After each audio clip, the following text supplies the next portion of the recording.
കേരള നിയമസഭ പാസാക്കിയ മലയാള ഭാഷാ ബില്ല് ഇപ്പോൾ ഗവർണറുടെ പരിഗണനയിലാണ്. എന്നാൽ അതിനെ സംബന്ധിച്ച ചില ആശങ്കകൾ അടുത്തിടെ ഉയർന്നു വന്നിരിക്കുകയാണ്. ഭാഷാ ന്യൂനപക്ഷ വിഭാഗങ്ങൾ താമസിക്കുന്ന കാസർഗോഡ് പോലുള്ള പ്രദേശത്തെ കന്നഡ ഭാഷ സംസാരിക്കുന്നവർക്ക് മലയാള ഭാഷ അടിച്ചേൽപ്പിക്കുന്ന തരത്തിൽ ഇത് ബുദ്ധിമുട്ടുണ്ടാക്കുമോ എന്ന ഒരാശങ്കയാണ് കർണാടക മുഖ്യമന്ത്രി സിദ്ധാരാമയ്യ ഉയർത്തിയിട്ടുള്ളത്. അതുകൊണ്ട് തന്നെ ഈ ബില്ല് ഒപ്പിടുന്നതിന് ഗവർണർ വൈമനസ്യം കാണിക്കുമോ എന്ന ആശങ്കയാണ് ഇപ്പോൾ നമ്മുടെ മുമ്പിലുള്ളത്.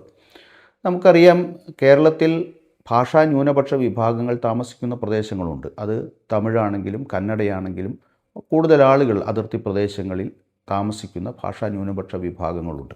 എന്നാൽ നേരത്തെ അവർക്കൊക്കെ പഠിക്കുന്നതിനു വേണ്ടി ത്രിഭാഷാ പദ്ധതി അംഗീകരിച്ച ഒരു സംസ്ഥാനം എന്നുള്ള നിലയിൽ അവരുടെ ഭാഷ പഠിക്കുന്നതിനുള്ള അവസരം അവിടെ ഉണ്ടായിരുന്നു.